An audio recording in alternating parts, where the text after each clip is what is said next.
Assalamualaikum warahmatullahi wabarakatuh. Selamat siang pemirsa, apa kabar Anda siang hari ini? Senang sekali hari ini Celia Alexandra dan juga Nadila Saleh kembali hadir menyapa Anda di Apa Kabar Indonesia Siang.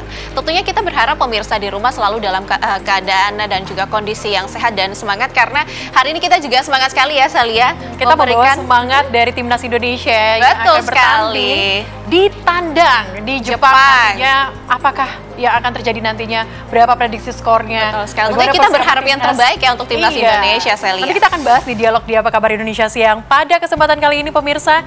Tapi sebelum itu kita hadirkan dulu informasi pertama untuk Anda. Seorang bocah menjadi korban aksi pembegalan sepeda motor di Bandar Lampung, pemirsa. Ironisnya, korban sempat terseret sejauh 15 meter karena mencoba mempertahankan sepeda motor miliknya. Akibatnya korban kehilangan sepeda motor dan mengalami luka di bagian tangan dan kakinya.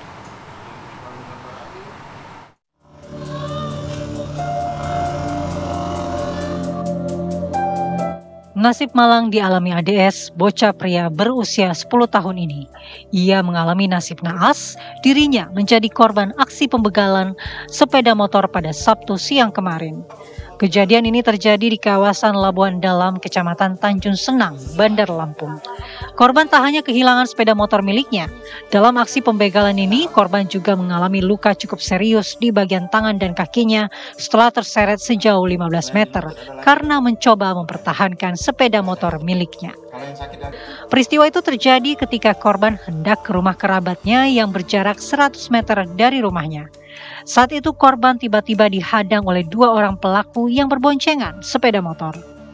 Korban yang tidak curiga dengan gelagat para pelaku kemudian memberhentikan laju sepeda motornya.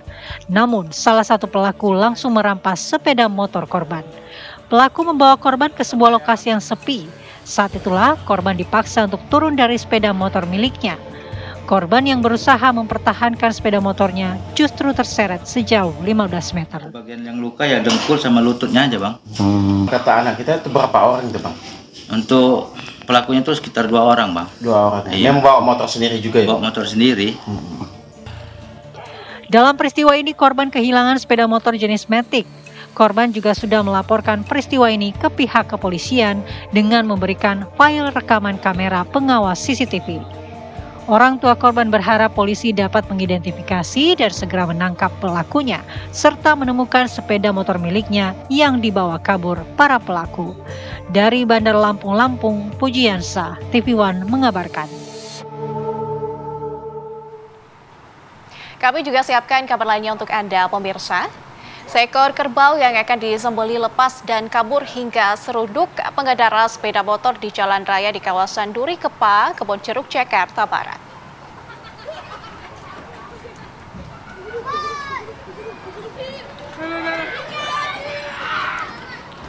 Sejumlah warga terlihat panik dan berhamburan menghindari amukan kerbau yang berlari kencang di gang pemukiman. Tak sampai di situ, kerbau pun kabur hingga ke Jalan Arjuna Utara. Warga pun mengikuti kerbau yang berjalan di tengah jalan. Namun tak diduga, tiba-tiba kerbau berhenti dan putar balik, kemudian menyeruduk pengendara sepeda motor. Pelarian kerbau ini terhenti setelah sejumlah petugas pemadam kebakaran Jakarta Barat dan warga mengepungnya hingga menyeburkan diri ke parit. Terlepas.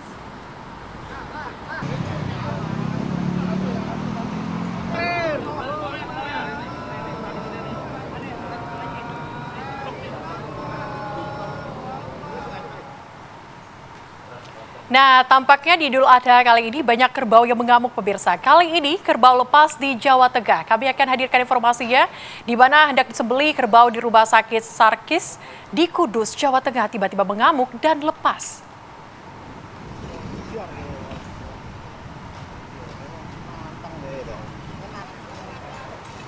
Kerbau ini terus berlari di Jalan Raya Sunan Kudus usai lepas dari patok yang mengikatnya.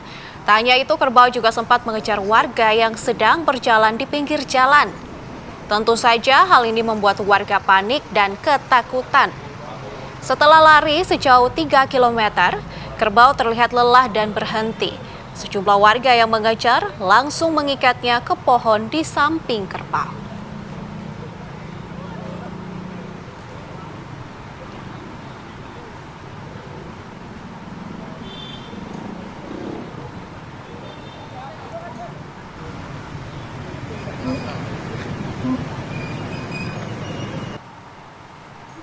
Dari Jakarta kita menuju ke Bojonegoro, Jawa Timur, pemirsa, di mana seorang ibu dan juga anak angkatnya asal Kabupaten Lamongan menangis histeris saat diciduk petugas Satpol PP Kabupaten Bojonegoro, Jawa Timur.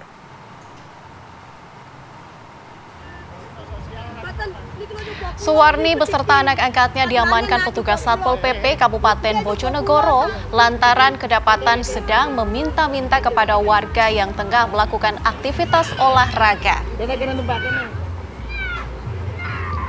Suwarni menolak dibawa petugas dengan alasan sedang mencari keberadaan anak kandungnya. Usai bertemu dengan anak kandungnya, ketiganya pun langsung dibawa dan dibina di shelter milik dinas sosial setempat. Selain Suwarni, petugas turut mengamankan ada 7 penyandang masalah kesejahteraan sosial atau PMKS lainnya. Seluruh PMKS diberikan sanksi bersifat pembinaan.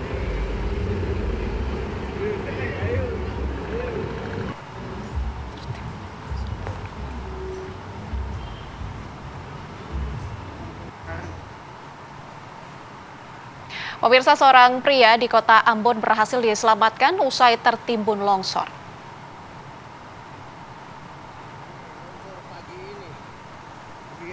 Korban bernama Kamarudin Keliting, usia 39 tahun, dievakuasi warga dari material longsor yang terjadi di Lorong Tobo.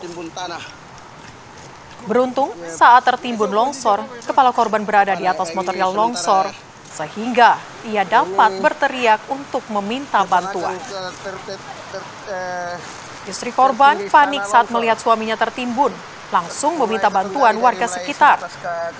Dengan alat seadanya, warga berhasil menyelamatkan korban.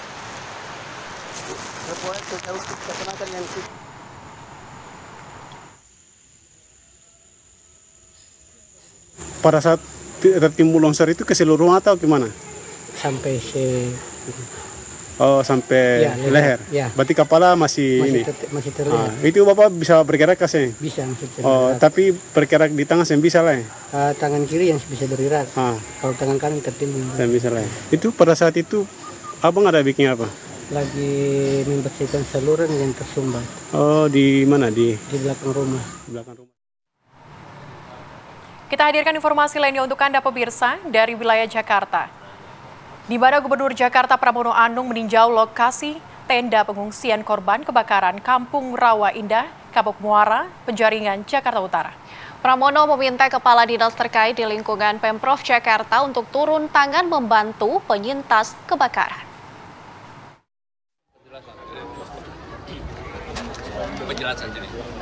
Gubernur Jakarta Pramono Anung didampingi Wali Kota Jakarta Utara meninjau tenda-tenda pengungsian korban kebakaran yang berada di Jalan Duta Harapan Indah, Penjaringan, Jakarta Utara. Sejumlah bangunan mulai dari posko kesehatan, pendidikan hingga pasokan air bersih turut didirikan untuk membantu penyintas kebakaran yang berjumlah 1.900 jiwa di tenda pengungsian saat ini. Pramono meminta kepada kepala dinas yang berada di lingkungan Pemprov DKI Jakarta untuk turun langsung membantu para korban kebakaran, di antaranya membantu mengurus surat-surat berharga warga yang terbakar. Bagi keluarga atau korban yang ijazahnya, KTP-nya, ataupun apa yang terbakar, saya minta untuk segera dibuatkan, diselesaikan. Karena mumpung ini masih pada waktu yang cukup dekat sehingga datanya ada, dengan demikian mudah-mudahan ini akan bisa menolong semua yang ada di tempat pengungsian ini. Sementara tadi setelah saya keliling memang ada keluhan kecil-kecil. Kalau untuk urusan makanan, minuman, kesehatan nggak ada masalah. Hanya memang karena panas mereka meminta misalnya kipas angin. Sebelumnya, kebakaran yang melanda permukiman warga di Kampung Rawa Indah pada Jumat kemarin membuat 800 kepala keluarga dan 3.200 jiwa terdampak. Besarnya si jago merah saat peristiwa kebakaran terjadi, sedikitnya melahap 485 rumah warga. Dari Jakarta, Dava Akbari, TV One mengabarkan.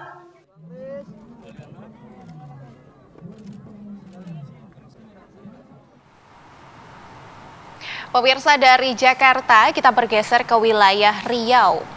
Seorang siswa kelas 2 sekolah dasar di Indragiri Hulu, Riau meninggal dunia.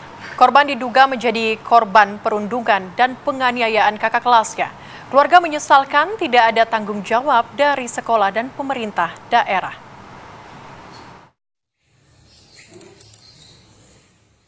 Seorang siswa kelas 2 Sekolah Dasar Negeri 012 Bulu Rampai Siberida berusia 8 tahun di Kabupaten Indragiri, Hulu Riau meninggal dunia. Korban diduga mengalami tindakan perundungan dan kekerasan fisik oleh kakak kelasnya pada 26 Mei 2025 lalu. Peristiwa bermula dari saling ejek yang berlanjut pada kekerasan di area belakang sekolah. Usai kejadian, korban pulang ke rumah dalam kondisi demam dan sakit di bagian perut. Korban juga mengalami muntah disertai darah dan kejang. Korban sempat dirujuk ke rumah sakit dan dinyatakan meninggal dunia saat dalam perawatan. Dari hasil autopsi yang disampaikan pihak kepolisian Polda Riau pada Rabu lalu terungkap, penyebab kematian korban adalah infeksi rongga perut akibat pecahnya usus buntu. Ditemukan juga memar-memar di sejumlah bagian tubuh korban.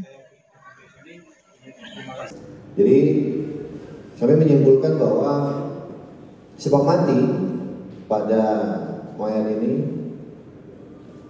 adalah akibat infeksi sistemik yang diakibatkan oleh infeksi yang luas dalam rongga perut dari pecahnya usus buntu atau appendix. Sementara itu, keluarga korban menilai ada kejanggalan terhadap kematian korban dan meminta pihak berwenang untuk memberikan perlindungan hukum yang adil meski terduga pelaku adalah anak di bawah umur. Dari hadapan saya, secepatnya lah kasus anak saya ini ditindaklanjuti dan seadil-adilnya. Dan para pelaku kalau bisa secepatnya ditangkap ataupun diadili. Begitu juga dengan pihak sekolah, kepala sekolah, wali kelas. Sakit hati kami Pak sebagai orang tua. Itu anak saya, anak pertama Pak. Anak saya cuma 2. Direnggut orang itu. Harapan kami tidak ada lagi Pak.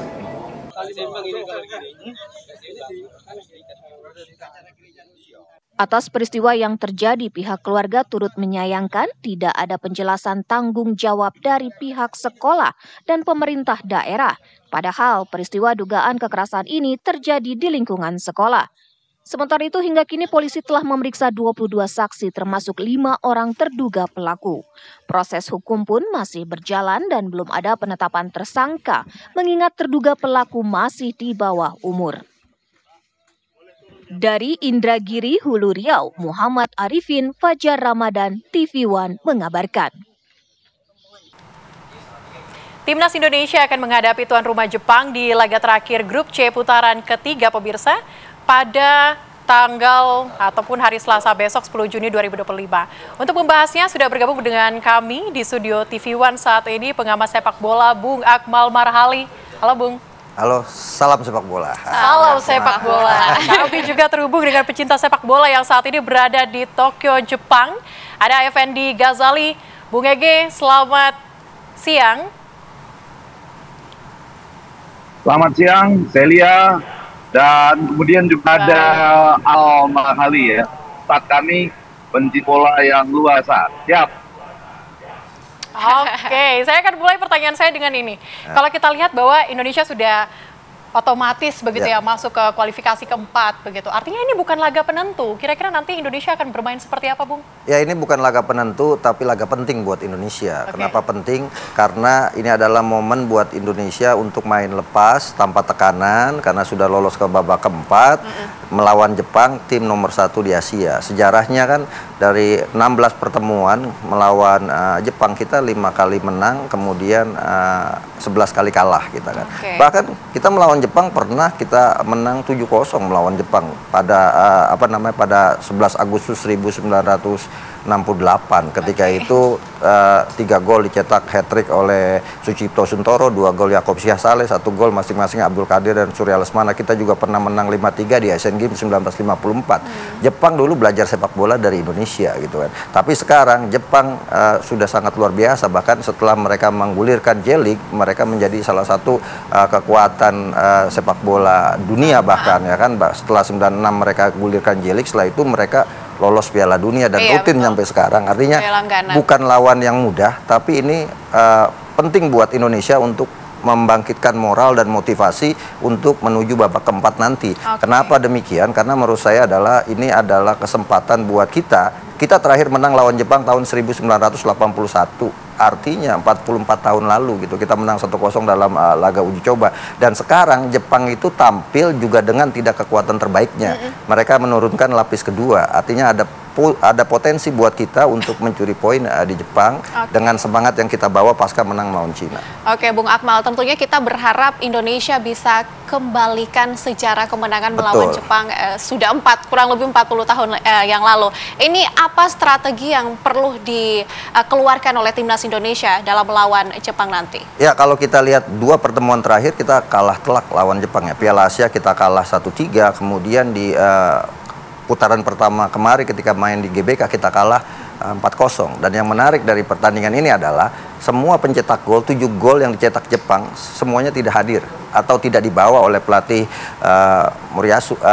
Kazime Moriyasu ya. Artinya ini menjadi modal buat kita. Ueda yang mencetak 2 gol ketika kita kalah 3-1 tidak dibawa. Kemudian Minamino yang mencetak gol di GBK tidak dibawa. Suguara tidak dibawa, kemudian Morita juga tidak dibawa. Yang hadir yang mencetak gol di pertandingan ini hanya 1, yakni Justin Hubner. Tapi 2 kali bertemu dengan Jepang, 2 kali dia bunuh diri. 1 gol ketika kita kalah 1-3, dan kemarin waktu di GBK Justin Hubner juga yang mencetak gol bunuh diri. Artinya ada pesan tersirat yang harus diperbaiki oleh Patrick Kluivert, bagaimana lini belakang kita harus lebih tangguh karena kita lebih kesulitan menghadapi tim-tim dari ras kuning ya, Cina, kemudian Jepang, Korea Selatan dibanding misalnya melawan tim-tim dari Timur Tengah. Dan ini yang harus diwaspadai oleh Patrick Kluivert. Pertahanan harus lebih kuat dan kekuatan Jepang ada di lini tengahnya. Gitu kan, masih ada Endo, kapten yang dibawa, kemudian Tatsuyuka Kubo masih dibawa.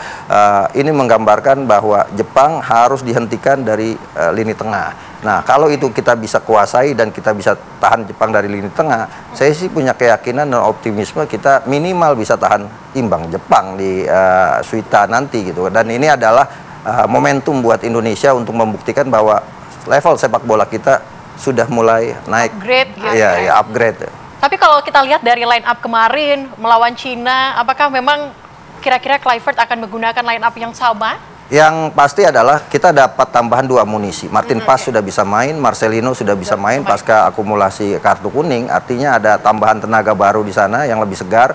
Namun ada filosofi satu, don't change the winning team gitu kan. Nah, kalau kita lihat misalnya lini belakang kita ini sangat solid. Justin Hubner, Jai Inces dan juga Rizky Ridho. Dari 8 pertandingan yang melibatkan 3 pemain ini, 7 kali clean sheet, hanya sekali kebobolan, dan itu pun ketika melawan Jepang kalah 0-4 di partai pertama. Artinya lini belakang kita ini sebenarnya sangat solid kalau kemudian ditopang oleh lini tengah yang bisa menjadi garda pertama pertahanan, dan ini yang harus dilakukan oleh Kluivert. Jangan bermain ofensif atau over ofensif seperti kita kalah 1-5 melawan Australia. Ya, apalagi Jepang main di kandang sendiri. Walaupun tim lapis kedua yang saya khawatirkan, justru lapis kedua Jepang ini akan punya motivasi tinggi untuk membuktikan bahwa mereka layak juga nanti main di Piala Dunia gitu kan. Dan ini yang harus diantisipasi oleh pelatih Patrick Kluivert. Tambahan misalnya kalau bercandanya gitu kan, kalau menang lawan Cina bonusnya jam Rolex, besok apa ya bonusnya, biar ada motivasi. Kita dulu Bung Akmal, kita karena masih terhubung juga dengan Bung Effendi yang sudah berada di Jepang kali ini. Bung Effendi masih terhubung bersama kami? Ya, masih Celia dan Nadila, Akmal, Salih. Ya, Bung Effendi, Anda saat ini sudah berada di Jepang. Bagaimana persiapan di sana, Bung Effendi? Terdengar. Ya, yang pasti sebetulnya persiapan dari pemain ke-12 atau para supporter Indonesia. Saya dalam perjalanan menuju ke Bandara Narita untuk menjemput lagi sebagian supporter, kemudian nanti kita akan sama-sama dengan Shinkansen ke Osaka. Nah, sementara di Osaka sendiri malam ini atau jam 5 waktu Osaka ya, berarti jam 3 waktu Indonesia, sampai jam 20 waktu Osaka, itu diadakan acara yang dinamakan Primus sindrom, saya nggak tahu nih gunakan kata sindrom karena, tapi itu didukung oleh La Grande Indonesia, kemudian Ultras Garuda, Garuda Jepang, juga Garuda Belanda, Garuda Timur Tengah, ya Garuda Australia, dan hampir seluruh Garuda di berbagai belahannya akan datang. Jadi semacam kongres penonton Indonesia. Jadi sekali lagi dukungan dari penonton ke-12 itu sangat besar. Kita tahu ada misalnya dari Garuda Jepang, kemudian juga ada Inefri, ada Afifuma, Garuda Timur Tengah bersama Dada, Sarif, dan semuanya sudah saling kontak ya, Hairul Anwar dari Ultras Garuda, semuanya saling kontak dan sangat bersemangat untuk kumpul-kumpul dulu sore ini. Ada musiknya juga ya di Onburi Osaka. Kemudian tentu saja besok saya yakin mungkin mendekati setengah lah dari Shun Suita ini akan diisi oleh penonton Indonesia. Oke, Bung Ege sampai jauh-jauh ke Jepang ini artinya optimis sekali Indonesia nantinya akan mencetak gol ataupun nanti bisa memenangkan pertarungan bersama dengan Jepang? Bukan begitu. Saya tadi menyetujui Kak Akmal Makhali. Ini walaupun terakhir ya, tapi merupakan pertanyaan yang penting karena dua hal. Yang pertama, saya yakin ini Jepang seperti punya beban setelah kalah dari Australia. Jadi Jepang ini adalah samurai yang agak marah nih. Dia harus mengembalikan ke dunia sebagai nomor 1 di atas, nomor 15 di dunia. Dan itu pelatih Jepang 24 jam sebelumnya mengatakan dia akan bermain serius dengan Indonesia, walaupun betul Kak Mahali tadi tidaknya pemain-pemain utama yang dipanggil ya. Saya tidak melihat nama Mitoma, kemudian Minano, itu kan belum ada ya. Mungkin Eko dibawa, tapi waktu melawan Australia tidak diturunkan. Kemudian Ueda itu juga Kamada cuma yang diturunkan. Jadi ini betul-betul kalau motivasi dari pemain keduanya tinggi akan menyulitkan Indonesia. Satu poin lagi yang ingin saya katakan adalah kita harus bermain dan tampil baik supaya apa? Supaya kita punya negosiasi atau bargaining position yang baik. Jangan langsung itu saja tuan rumah besok itu putaran keempat adalah Qatar dan Saudi misalnya. Jadi mudah-mudahan kalau kita bisa tampil baik dengan Jepang ini, kita bisa mengatakan janganlah langsung AFC dan FIFA itu menunjuk Saudi dan Qatar sebagai tuan rumah ya. Jadi kita juga dari semua masuk ke ronde keempat bisa diberikan siapa yang berniat jadi tuan rumah, dan tentu saja kalau penampilan kita baik, bargain position kita atau usulannya jadi lebih baik. Oke, tapi optimis ya Bung, timnas Indonesia bisa meraih kemenangan atas Jepang ini, Bung? Kalau itu agak sulit ya, saya ingin mengatakan memang kita masih jauh peringkatnya. Tadi Akmal sudah menyebutkan 16 pertandingan, itu rekornya 9 menang, 5 kalah ya. Maksudnya 9 kali Jepang menang, 5 kali kalah, dan seri. 2 pertemuan terakhir kita tidak terlalu bagus ya hasilnya. Jadi menurut saya seri saja sudah hasil yang baik. Tapi tentu kita lihat menang lawan Bahrain dan Cina. Tapi di sisi lain kita tahu bahwa Jepang sekali lagi adalah Jepang yang terluka dan ingin mengembalikan harga dirinya. Begitu Akmal ya? Ya. Oke, berarti Bang Akmal ini mungkin bisa dijawab, artinya kalau kita sebelumnya memang sempat terjadi kekalahan dalam pertandingan itu berdampak kepada pertandingan berikutnya begitu? Ya pastinya secara mental ya. Dan kalau kita katakan tadi misalnya Bang Ege, Jepang bukan tim yang kemudian bisa menyerah begitu saja tanpa syarat gitu kan. Karena ya tadi kalau kita ngobrol gitu kan, Jepang kan Jepang pemimpin Asia, pelindung Asia, cahaya Asia. Artinya mereka ingin membuktikan bahwa mereka tetaplah Jepang yang merupakan pemimpin Asia di sepak bola. Nah, itu yang kemudian memang harus diwaspadai oleh tim nasional kita ya, untuk berhadapan dengan Jepang dengan komposisi pemain yang materinya adalah lapis kedua. Tapi sekali lagi orang mungkin bisa mengatakan itu kan kita bisa menang 7-0 lawan Jepang dulu gitu kan, bisa menang 3-5 lawan Jepang dulu. Artinya apa? Saya ingin mengatakan oke, ini bagian dari sejarah. Artinya kita pernah mengalahkan Jepang.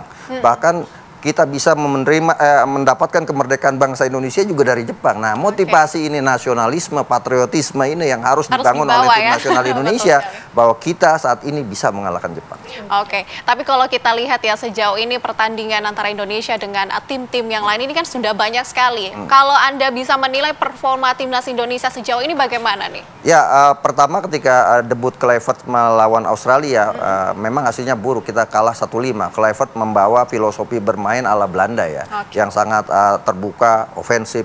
Tapi kemudian belajar dari itu, kemudian mereka melihat potensi para pemain Indonesia. Yang menarik dari Kluivert sekarang adalah Kluivert itu berani memainkan pemain-pemain dari Liga 1. Dan kemarin misalnya ketika melawan Cina ada 4 pemain dari Liga 1 yang diturunkan, Rizky Ridho, Ricky Kambuaya, Yaakob Sayuri, dan juga Egy Maulana Fikri. Ternyata mereka bisa bermain Spartan dan juga bisa selevel dengan pemain-pemain diaspora kita. Ini menggambarkan bahwa para pemain lokal kita juga punya motivasi besar. Dan 4 pemain, belum lagi di babak kedua Beckham Putra masuk, Ramadan Sananta masuk, kemudian juga Lili Pali masuk. Artinya banyak pemain-pemain dari Liga 1 yang kemudian diberikan kepercayaan oleh Kluivert, dan ini yang pertama terbanyak sejak kita ikut babak ketiga kualifikasi Piala Dunia.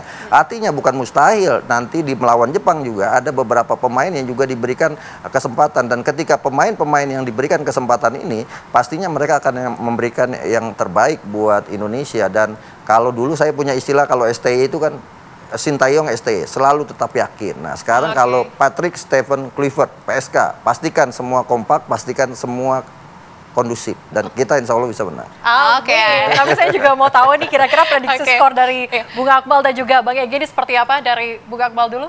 Oh, kalau saya punya keinginan gitu kan, kalau bahasa Arabnya kan masna wa sulasa wa ruba pain khiftum ala ta'dilu fawahida. 2-0, 3-0 atau 4-0. Tapi kalau nggak mampu 1-0 cukup. Tapi menurut saya kita juga harus realistis. Melawan Jepang ini hasil paling realistis, imbang saja sudah sebuah prestasi buat Indonesia.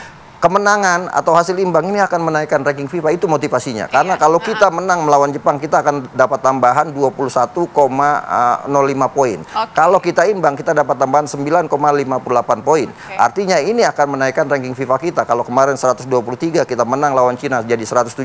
Bisa menang lawan Jepang bukan mustahil, ranking FIFA kita jadi 110. Dan ini yang kemudian harus dibawa oleh Patrick Kluivert di ruang ganti, meyakinkan para pemain bahwa kita bisa saat ini mengalahkan Jepang. Itu. Kalau kita dengarkan dari Bung Ege, ini gimana nih? Prediksinya gimana nih, Bung?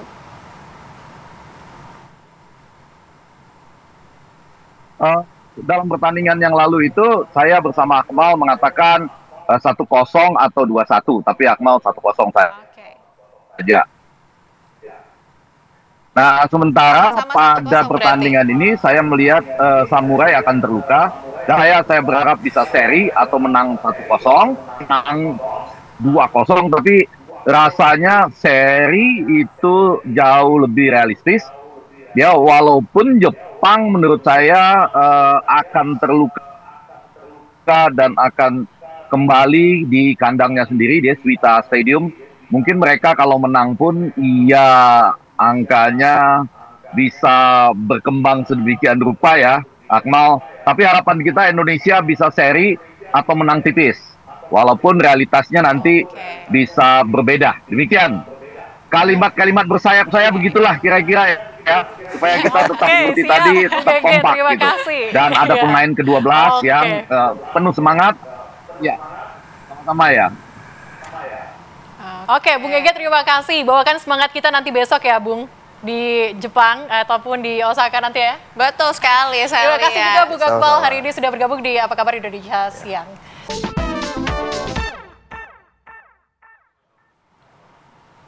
Anda kembali di Apa Kabar Indonesia Siang, pemirsa.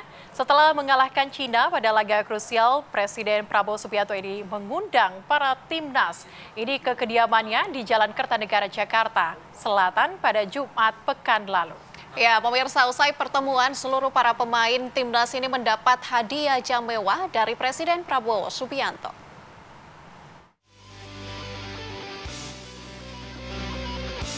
Presiden RI Prabowo Subianto Jumat pekan lalu mengundang para pemain timnas, tim kepelatihan, serta Ketua Umum PSSI untuk makan siang bersama di rumah pribadinya di Jalan Kertanegara, Jakarta Selatan. Pertemuan berlangsung hangat, akrab, dan santai.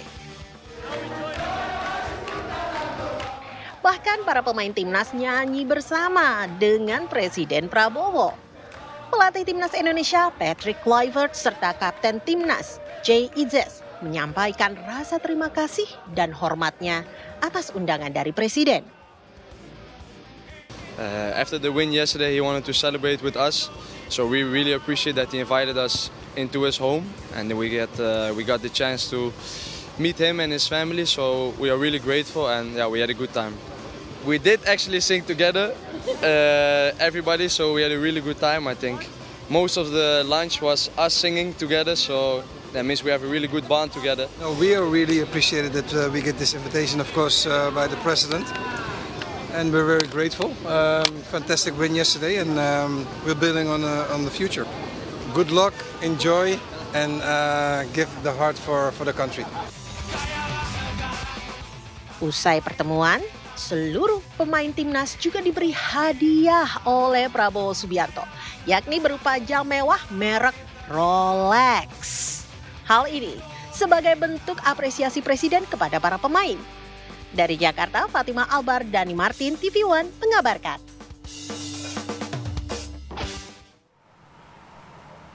Untuk membahas hal ini pemirsa, di studio Apa Kabar Indonesia siang hari ini telah hadir pengusaha spesialis jam tangan mewah Pak Willis yang merupakan CEO Hobi Jam. Pak Willis, terima kasih sudah bersedia meluangkan waktunya bersama kami di Apa Kabar Indonesia siang. Sama-sama. Oke, Pak Willis tentu sudah mendengar ya kalau Timnas Indonesia ini mendapatkan hadiah jam tangan Rolex. Sudah Kenapa dong. Rolex, Pak Willis? Karena Rolex itu kan sebuah pencapaian ya, tapi ini hebatnya Pak Prabowo ini ya.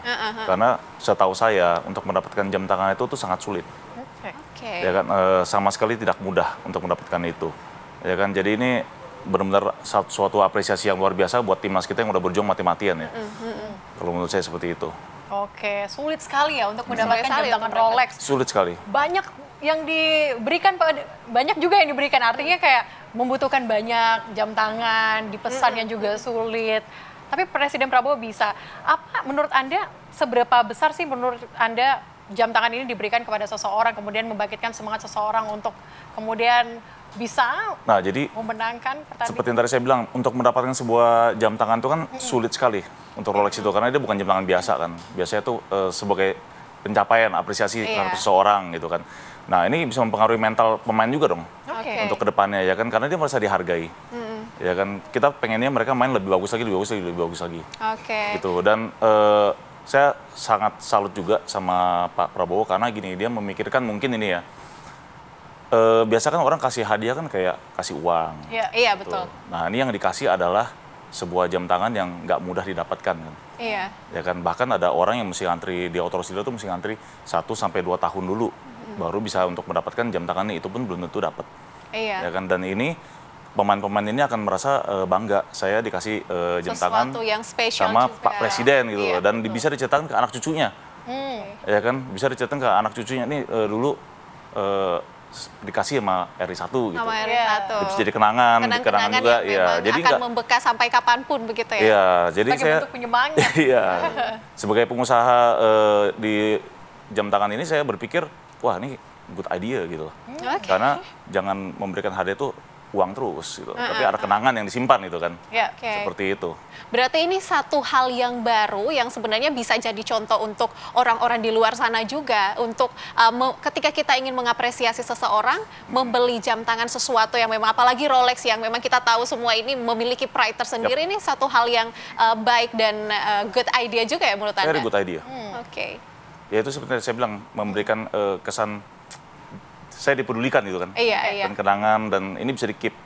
Karena uangnya bisa didapat dari hal-hal yang lain. Tapi kalau pemberian Pak Presiden itu luar biasa sekali. Iya, tentu bisa pemberian dari Pak Presiden. Gitu kan? Kalau pemberian dari Pak Presiden saja kita udah merasa bangga sekali, apalagi hal yang diberikan itu sesuatu yang lifetime gitu ya. Tapi kalau bicara soal jam tangan mewah nih, akhir-akhir ini kan tren sudah berganti begitu. Banyak orang yang akhirnya lebih memilih untuk beli jam tangan mewah dibandingkan dengan mobil dan lain sebagainya. Anda ngelihatnya memang begitu dahsyatkah jam tangan mewah ini? Sebenarnya kan balik lagi ke, kalau bisa pertanyaan seperti itu kan baiknya tergantung kebutuhan seseorang.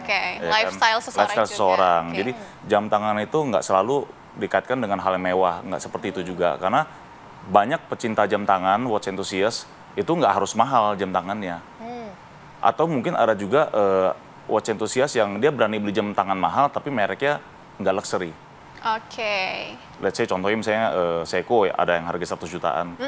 Ya kalau dia mau flexing kan dia nggak mungkin pakai Seiko dong. Dia bisa beli brand lain gitu. Jadi di dunia pecinta jam tangan tuh luas sekali. Sangat luas sekali. Oke. Pak Li, ini kalau kita lihat ya, ini pemberian Rolex ini kan sebagai hadiah karena timnas Indonesia sudah menang atas Cina kemarin. Nantinya esok hari ini akan melawan Jepang. Apakah menurut Anda dengan adanya hadiah itu akan membakar semangat pemain kita untuk melawan Jepang atau gimana nih? Sebenarnya kalau yang namanya hadiah gitu kan, itu tentu pasti akan mensemangati. Karena kita dari kecil aja, anak saya aja kalau misalnya mau ranking 1 aja, kamu ranking 1 saya kasih hadiah apa gitu. Ya kan seperti itu kan ya. Ya kan. Jadi kalau menurut saya itu sangat membakar semangat, apalagi ini momen penting ya untuk melawan Jepang nanti ya. Karena Jepang tadi yang saya udah ngobrol sama Pak Akmal juga, katanya Jepang juga bener-bener serius nih mainin di kandang dia juga gitu kan. Dan ini momen langkah juga momen langkah, ya. Tapi makin ke sini, jam tangan mewah itu sudah banyak dijadikan sebagai bahan atau bentuk investasi. Nanti kita akan bahas dan juga dalami usai jeda. Tetaplah bersama kami di Apa Kabar Indonesia Siang. Pemirsa, kembali kami ajak Anda untuk berbincang dengan Pak Li Willis untuk membahas hadiah yang diberikan Presiden Prabowo Subianto kepada Timnas Indonesia, yaitu jam tangan Rolex. Pak Willy, kita juga penasaran, kalau kita lihat tipe yang diberikan Presiden Prabowo kepada Timnas, ini tipe yang mana nih? Karena kebetulan pemirsa, kita sudah membawa ya, Pak Li sudah membawa contohnya di sini. Kira-kira yang mana nih Pak Li? Jadi yang diberikan Pak Prabowo itu kalau dari unggahan video itu Rolex GMT Master Sprite. Jadi Sprite itu adalah nickname-nya sebenarnya. Gitu. Kira-kira boleh dikasih lihat ya, tunjukin nggak? Sepertinya kita juga pengen tahu gimana menyentuh jam tangan. Menyentuh jam tangan. Ini pemirsa, jika Anda lihat di layar kaca Anda, ini merupakan tipe jam tangan Rolex yang diberikan Presiden Prabowo Subianto sebagai hadiah kepada Timnas Indonesia yang telah menang melawan Cina pada hari Kamis kemarin ini. Kalau yang ini bedanya apa nih? Jadi sebenarnya tipenya sama, yang membedakan hanya rantainya saja. Tampak mahal banget ya. Mewah sekali. Mahal sekali. Ini akan membawa pride Indonesia nanti melawan Jepang ya, betul sekali. Kerennya. Makin semangat. Betul sekali. Ini juga memperlihatkan bagaimana pemerintah Indonesia ataupun Presiden Prabowo Subianto ini memberikan apresiasi kepada Timnas Indonesia, karena ini merupakan sesuatu yang langkah juga. Timnas Indonesia bisa mendapatkan tiket untuk lolos ke Piala Dunia 2026 nanti, Celia. Tapi kita juga mau dalami nih. Kalau sekarang kan memang rata-rata orang investasinya itu sudah berubah. Investasi jam tangan mahal seperti yang tadi saya tanyakan pada Anda nih. Kira-kira kenapa? Sebenarnya kalau untuk jam tangan memang benar, ada yang bisa disebutkan dengan investment juga. Tapi kalau saya lebih senang menyebutnya itu dengan mungkin hanya untuk melindungi aset kita aja, supaya terprotektif dari inflasi ya. Dan karena kan memberikan jam tangan itu mungkin bisa naik. Tapi seandainya kata tidak naik pun, tapi bisa jadi pelindung aset kita aja. Kayak gitu. Salah satu anti inflasi lah gitu. Anti inflasi. Tapi butuh waktu berapa lama sih kalau jam tangan? Ya mungkin 3 tahun, 5 tahun, seperti itu. Tapi Celia, mata saya ini juga penasaran karena ada jam tangan yang ini nampaknya merah putih. Apakah ini memang edisi spesial untuk Indonesia atau bagaimana nih, Mas? Ini kan kita kan nasionalis, makanya pakai merah putih. Ini ya kayak timnas ya, kayak seragam timnas ya. Kayak logo TV One juga kan. Merah putih. Menarik sekali. Jadi ini off-tech, ini produk lokal kita juga. Ya kan, usungan dari Hobi Jam juga. Seperti berarti itu. Memang edisi spesial untuk Indonesia juga. Ha. Tapi kita penasaran juga ya, Celia, apakah memang ini jika kita kaitkan dengan lifestyle remaja-remaja Indonesia saat ini, apakah ada pergeseran lifestyle ketika mereka kan banyak sekali nih memamerkan jam tangan yang mewah seperti ini? Apakah ada pergeseran lifestyle di sini? Pergerakan lifestyle dari apa nih? Dari yang sebelumnya mungkin hanya membeli mobil dan lain sebagainya. Yang sebelumnya tapi sekarang malah bergeser ke jam tangan mewah gitu. Sebenarnya kalau dengan pergeseran yang cukup signifikan sih enggak sih. Ya kan, jadi rata-rata kalau misalnya orang yang hobinya mobil ya biasanya mereka hobinya juga jam tangan. Oke, berarti masing-masing juga. Artinya tren dari tahun ke tahun tidak ada peningkatan yang begitu drastis, mungkin dari pengguna jam tangan yang dulunya tidak terlalu aware sama jam tangan mahal kini menjadi aware atau seperti apa? Kalau misalnya untuk peningkatan selalu terjadi peningkatan.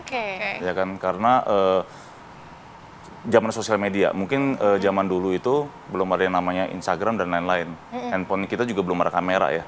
Nah kalau zaman sekarang dengan perkembangan teknologi sekarang, apalagi ada media-media lain, itu banyak yang mengedukasi. Oke. Tapi kita juga ingin tahu ya, apakah jam tangan itu ada tren-tren masing-masing? Kayak di tahun ini ada tren jam tangan ini, tahun depan apa gitu-gitu? Atau Sebenarnya ada ya, tapi nggak secepat itu. Jadi misalnya kayak zaman dulu 10 tahun atau 15 tahun lalu itu jam tangan yang besar-besar. Nah sekarang balik ke jam tangan yang kecil-kecil. Berarti lebih ke bentukannya ya, stylenya fashion, berputar seperti itu. Peruntukannya sudah berubah. Ya. Terima kasih sudah bergabung bersama dengan kami di Studio TV One dan juga menjelaskan begitu detail harapannya dengan hadiah kemarin indikasi oleh Presiden Prabowo ini timnas besok bisa juara. Harus juara. Lebih semangat lagi. Dan pemirsa tentunya Apa Kabar Indonesia Siang masih akan kembali untuk Anda sesaat lagi. Tetaplah bersama kami.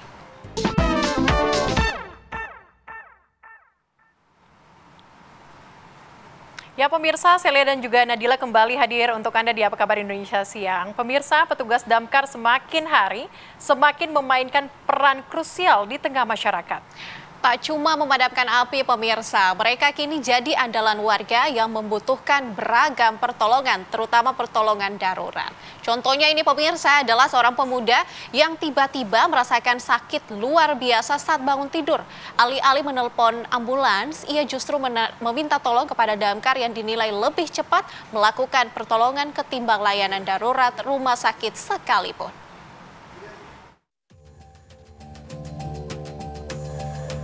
Seorang pemuda tiba-tiba bangun tidur dalam keadaan sulit menggerakkan anggota badan dan pusing. Sang ibu yang menemaninya kebingungan, hingga akhirnya pemuda itu berinisiatif minta tolong pada damkar. Petugas damkar pun langsung menuju ke rumah pemuda tersebut dan langsung mengevakuasi si pemuda ke rumah sakit dalam keadaan sakit luar biasa. Sekali lagi, petugas damkar menuai pujian.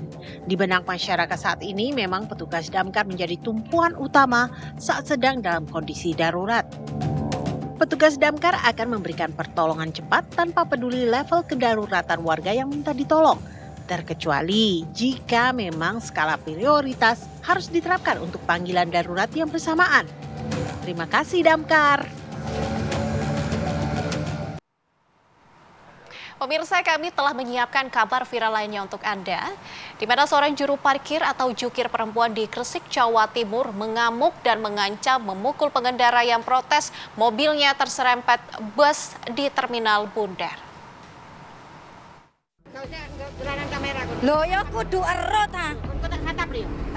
Juru parkir emak-emak ini mengancam akan memukul seorang pemilik mobil yang tak terima mobilnya diserempet bus saat diparkir di terminal. Pemilik mobil tak terima dan minta pertanggungjawaban jukir emak-emak tersebut lantaran dirinya telah membayar parkir sebesar Rp5.000. Video amatir yang diambil sang pengendara pun viral di media sosial.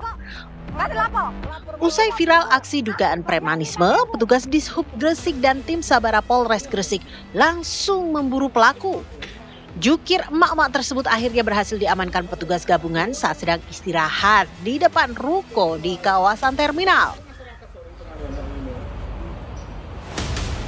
Saat pengamanan, gantian petugas yang memarahi si emak jukir dan dianggap sebagai salah satu oknum jukir liar yang harus diamankan. Usai diperiksa, si emak jukir itu dikirim ke Dinas Sosial Kabupaten Gresik guna mendapatkan penanganan dan pembinaan. Aduh mak, jika belum bisa memarkirkan mobil lebih baik jangan dulu deh jadi juru parkir ya. Kan mobil orang terseruduk bus jadinya. Kau sudah begini, siapa yang tanggung jawab ayo? Dari Gresik, Jawa Timur, Muhammad Habib, TV One mengabarkan.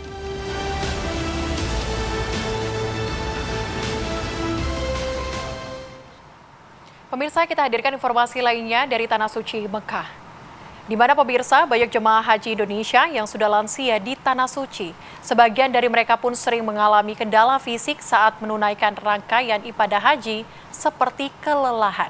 Ya, pemirsa, salah satu dari mereka bertemu dengan Wakil Kepala Badan Penyelenggara Haji Dhanil Ansar Simanjuntak. Sebagai petugas yang berwenang dalam penyelenggaraan ibadah haji Indonesia, Dhanil pun menggendong lansia tersebut.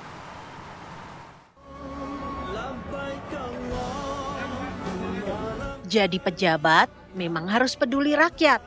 Hal itu ditunjukkan Dhanil Ansar Simanjuntak, Wakil Kepala Badan Penyelenggara Haji. Saat bertemu dengan seorang lansia yang kelelahan di Jamarot Mina Sabtu waktu setempat, Dhanil pun langsung melayani jemaah tersebut. Ia menggendong sang jemaah haji yang terlihat kehabisan tenaga itu. Saat itu memang banyak jemaah Indonesia yang tak terangkut bus, sehingga bagi jemaah lansia yang harus berjalan kaki akan menghabiskan banyak energi mereka.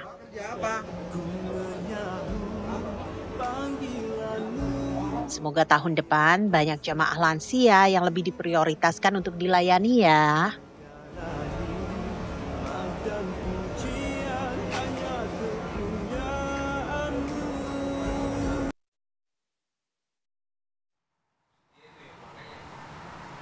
Pemirsa, kami hadirkan kabar viral lainnya untuk Anda. Aksi pembalakan terhadap sopir truk yang bongkar muatan di Pasar Cikurubuk, Kota Tasikmalaya, Jawa Barat viral di media sosial. Polisi menangkap 2 pelaku. Di video terlihat 2 pria meminta uang dan menulis kwitansi kepada sopir yang sedang menunggu proses bongkar muat. Pelaku meminta uang sebesar Rp300.000 per mobil. Polres Tasikmalaya Kota segera mengamankan pelaku berinisial AR 56 tahun dan DK alias Aldo 35 tahun. Polisi masih mengembangkan pidana pemalakan pemerasan ini dengan kemungkinan adanya jaringan atau pelaku lain yang terlibat.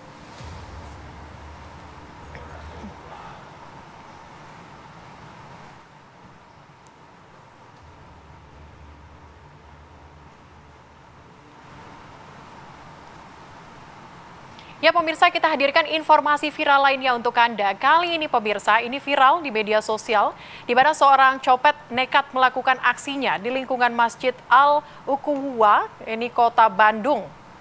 Pelaku berpura-pura ikut melaksanakan sholat Jumat. Awalnya pelaku menguntit korban dari mulai tempat wudhu masjid hingga akhirnya melancarkan aksinya saat akan masuk masjid. Dengan santainya, pelaku mengambil handphone milik korban, lalu pergi meninggalkan masjid tanpa mengikuti sholat Jumat. Pelaku ini berpura-pura menjadi jamaah yang mengikuti sholat Jumat, sehingga jamaah awalnya tak curiga. Petugas masjid menghimbau jamaah agar berhati-hati menitipkan barang berharga di tempat penitipan barang yang sudah disediakan.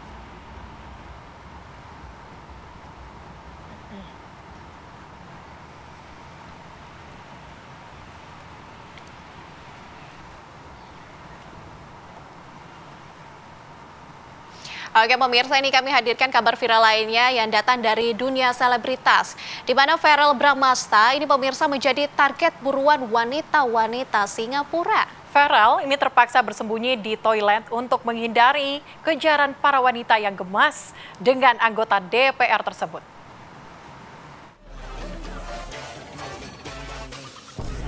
Verrell Bramasta mendapatkan pengalaman yang kurang menyenangkan saat mengunjungi Singapura beberapa waktu lalu.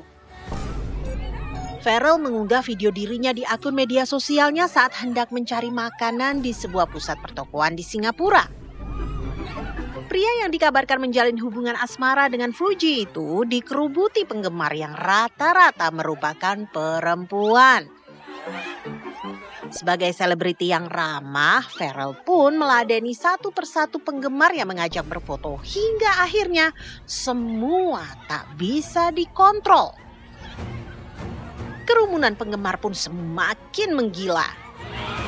Penggemar tak hanya minta foto, tetapi juga memeluk, mencium, mencubit, menarik, menggandeng, bahkan mencakar pria yang berprofesi sebagai anggota DPR RI tersebut.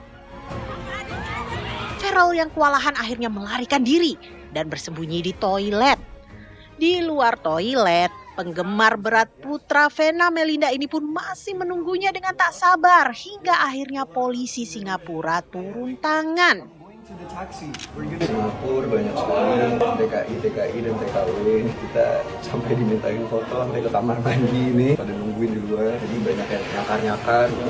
Oh iya, merah-merah ya. Sama masyarakat Indonesia di Singapura. Di sini bantuan polisinya luar biasa. Jadi keamanannya oke banget ya. Padahal mereka nggak tahu kita siapa gitu. Di sini cuma melihat ada masyarakat yang membutuhkan dibantu sama polisi Singapura. Shout out to Singapore Police Force. Thank you so much. Much appreciation from Indonesia. Farel mengaku peristiwa tersebut terjadi saat ia tidak mendapatkan pengawalan. Lantaran saat itu ia dan adiknya, Atala, memang sedang jalan-jalan di Singapura. Wah, Farel hebat ya. Sudah ganteng, pintar, seorang anggota DPR RI dan punya banyak penggemar mancanegara. Kepada para penggemar Farel, hati-hati ya. Jangan sampai saking gemesnya malah membuat Farel tak nyaman dan terluka. Buat Farel, sing sabar ya mas.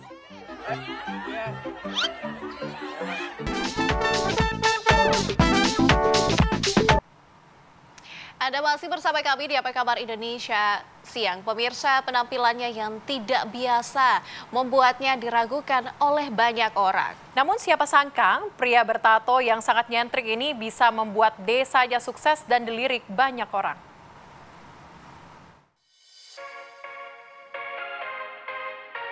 Siapa bilang pria bertato mengerikan?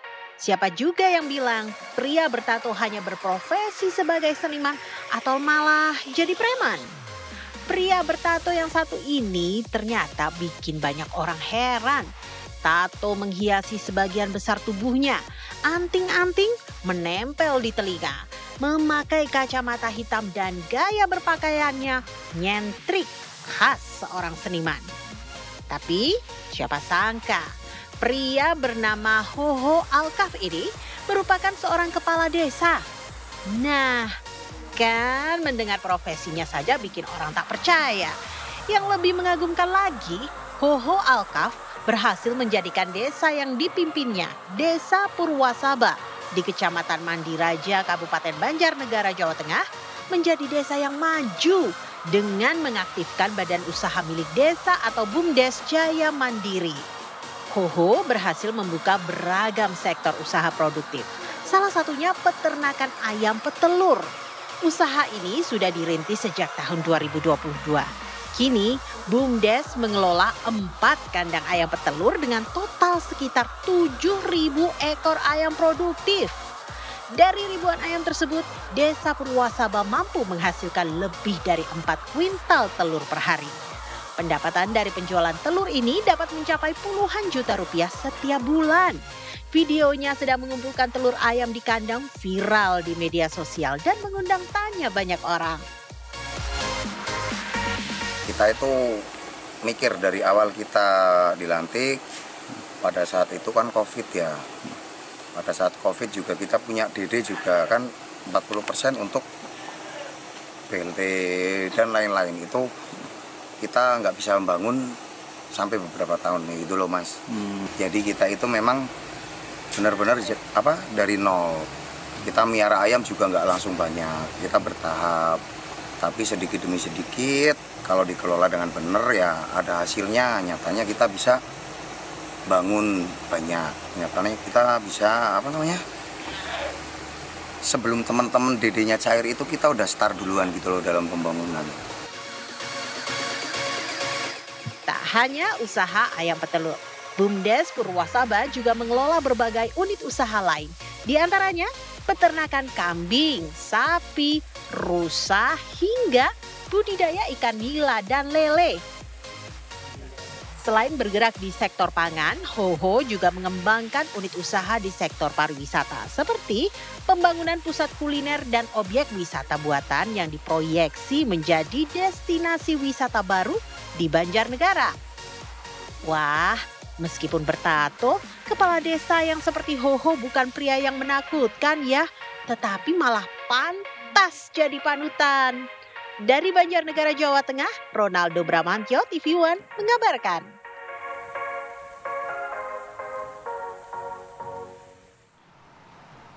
Pemirsa, permainan tradisional lori bambu asal Garut, Jawa Barat ini viral di media sosial. Ya, permainan jadul yang dianggap punah ini pemirsa ternyata dibuat sejak 1965 mampu menjadi wisata dadakan. Reporter kami akan mengajak Anda untuk melihat keseruan bermain lori bambu ini. Berikut liputannya. Saya saat ini berada di Kampung Ciherang, Desa Cihaur Kuning, Kecamatan Malangbong, di mana di lokasi ini terdapat permainan tradisional yang memang tengah viral di media sosial. Ini merupakan permainan lori bambu yang biasa dijumpai pada bulan puasa hingga Lebaran.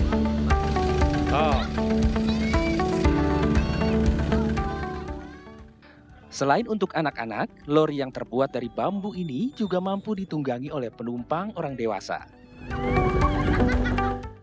Lori ini meluncur dari jalan desa dengan rute sepanjang 350 meter. Permainan ini cukup memacu adrenalin penumpangnya. Dengan menaiki sebuah papan berukuran 40 x 80 cm, penumpang hanya perlu mengikuti jalur rel dari bambu untuk mencapai tujuan akhir. Permainan ini mampu menyedot perhatian netizen serta warga luar kota untuk bisa menjajal permainan jadul yang hampir punah ini.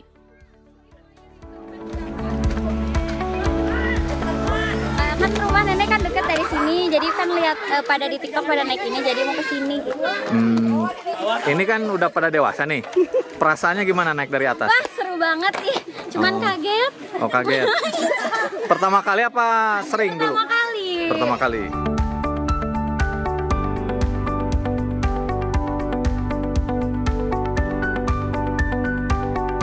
Dan saya akan mencoba bagaimana belajar di trek untuk pemula, karena memang perlu keseimbangan kanan, kiri, depan, dan belakang. Jangan sampai saya terbalik ketika menggunakan trek yang dari atas sekitar 300 meter.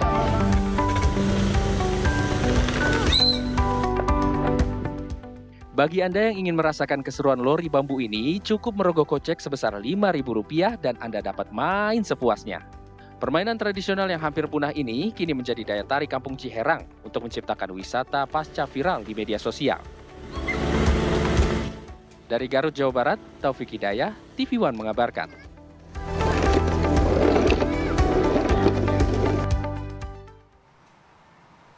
Pemirsa, selain informasi menarik dari Garut, kami juga hadirkan informasi menarik ini dari Banten, pemirsa. Di mana guna menjalin silaturahmi antar kampung sekaligus melestarikan kesenian khas Pandeglang, Banten, warga menggelar lomba ngadu beduk.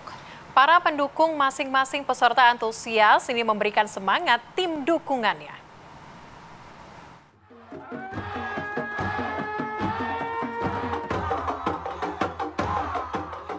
Lomba ngadu beduk digelar di alun-alun Kabupaten Pandeglang, Banten.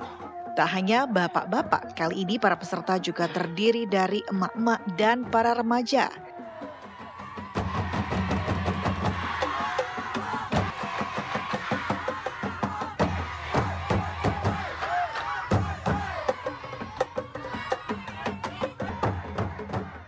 Ngadu beduk dalam tradisi ini bukan beduk yang diadu, melainkan lagu-lagu tradisional yang dinyanyikan dengan menabuh beduk.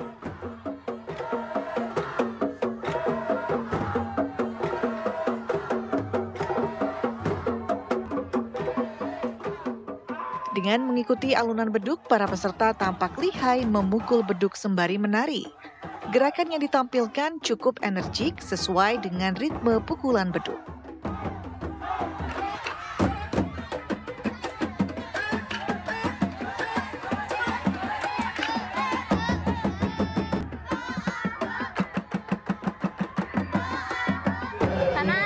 Adu beduk itu udah turun-temurun di Pandeglang, jadi kita harus melestarikannya dan juga banyak pengalaman, nyari pengalaman baru. Tapi seminggu bisa berapa kali latihan nih? Seminggu bisa 2 kali latihan di hari Sabtu dan Minggu, dan kalau mendekati acara bisa hampir setiap hari. Adu-adu baru kali ini bisa kamu KBN Masih. KBN Masih. Ya ini kan udah 3 tahun ya mengadakan adu-adu. Tapi KBN Masih baru ini. Oh gitu. Ya. Kenapa Bu pengen ikut ya? Ya melihat yang lain gitu senang kan ya. Yang pertama senang, yang kedua ingin melestarikan budaya Pandeglang.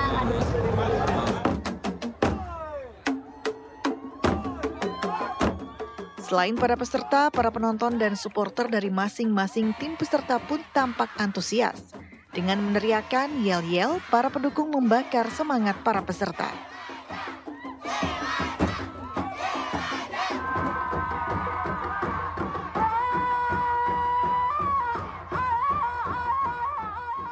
Tujuan dari lomba ini selain sebagai upaya pelestarian budaya tradisional, juga sebagai silaturahmi warga antar kampung di Kabupaten Pandeglang. Dari Pandeglang, Banten, Andri Sopian, TV One mengabarkan.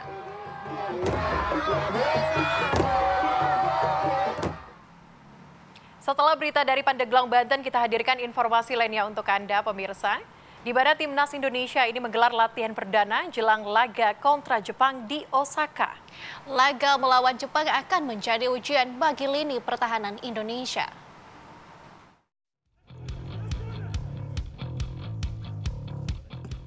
Timnas Indonesia menggelar latihan perdana di Jepang di Stadion Expo 70 Osaka pada Minggu 8 Juni 2025 pukul 19.30 waktu setempat. 30 pemain yang diboyong dalam lawatan kali ini seluruhnya sudah mengikuti latihan. Seperti J.I. Jess, Messil Gers, Martin Paes, hingga Kevin Dix. Indonesia akan menghadapi tuan rumah Jepang di laga terakhir Grup C putaran ketiga kualifikasi Piala Dunia 2026 Selasa petang waktu setempat. Meski hasil laga nanti tak berpengaruh di klasemen akhir, namun Timnas Indonesia menargetkan mampu mencuri poin di kandang Jepang. Laga melawan Jepang akan menjadi ujian bagi lini pertahanan Indonesia menghadapi tajamnya samurai biru. Meski demikian, para pemain tak gentar dan siap memberikan yang terbaik. Hal yang sama juga dilontarkan pelatih Timnas Indonesia Patrick Kluivert. Yeah, we are in a good spot. Everybody's recovering well. Now focusing on the next game against Japan, and we arrived yesterday, and now is focusing on the next match. So we're confident, but Japan is also very confident, of course. They're playing at home, and we're trying to do our best to have a very good result.